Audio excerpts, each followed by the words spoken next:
네, 물론 이제 미래통합당의 태영호 당선인이나 미래한국당의 지성호 당선인이 아무래도 이제 북한에 예전에 있었기 때문에 내부 상황에 대해서 자기의 의견으로 추정을 할 수 있지만 앞서 이제 지성호 당선인의 얘기처럼 99% 사망을 확신한다. 이런 거는 고석승 반장이 지적한 대로 금배지 6g의 무게를 아직 느끼지 못하는 거다. 이렇게 볼 수가 있을 것 같습니다. 민주당에서 강하게 비판을 하고 있죠. 네, 그렇습니다. 앞서 들으신 것처럼 이해찬 대표는 물론이고 최고위원들도 두 사람의 발언을 돌아가면서 비판을 했습니다. 박주민 최고위원은 두 사람에게 신중한 태도를 보이길 바란다고 말했고, 서른 최고위원은 무책임한 주장으로 안보 불안을 조장하고 국민 혼란을 부추긴 것에 대해서 사과하라 이렇게 강조를 했습니다.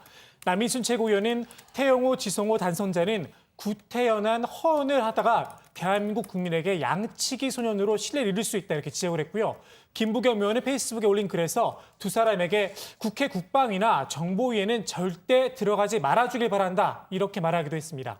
아무래도 이제 국방위나 정보위에서는 기밀에 해당하는 1급 정보들도 많이 다루잖아요. 그렇기 때문에 얘기가 하는 거죠. 예, 그렇습니다. 예, 아무래도 정보위 같은 경우도 예를 들어 국정원에서 정보위 위원들을 대상으로 브리핑을 하지만 기자들에게도 얘기를 안 하고 그건 비공개로 하니까 알겠습니다. 태영호 당선인이 사과문을 냈죠.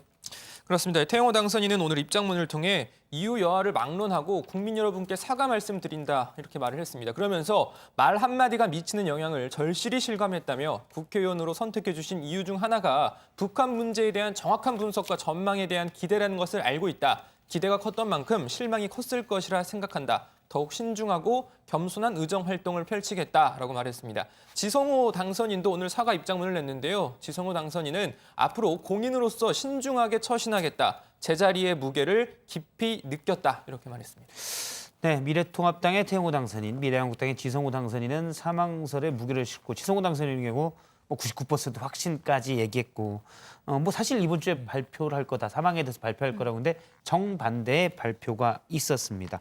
반대로 여당에서는 김정은 위원장의 건강에 이상이 없을 것이다. 이런 분석이 많았잖아요. 네, 여당도 있고 무소속 의원도 있고 예. 그렇습니다. 일단 이 국회 국방위원장을 맡고 있는 안규백 민주당 의원은 라디오 인터뷰를 통해서 코로나19 확산에 따른 안전 차원에서 김정은 위원장을 다른 곳으로 피신시킨 것으로 파악된다라고 이야기를 했고요. 건강 이상으로 사라진 건 아니라는 이야기였습니다. 그리고 현재 무소속인 윤상현 국회 외통위원장도 지난주 월요일에 특이 동향이 없다고는 할 수 없지만 김정은 위원장이 일주일에서 열흘 안에 모습을 드러낼 것이다라고 얘기를 했었는데 이 말대로 5월 1일에 모습을 드러냈었고요. 또 국정원 출신인 민주당의 김병기 의원은 김정은 위원장은 조만간 모습을 드러낸다. 건강 이상 가능성은 0.0001% 이하다라고 말한 바 있습니다.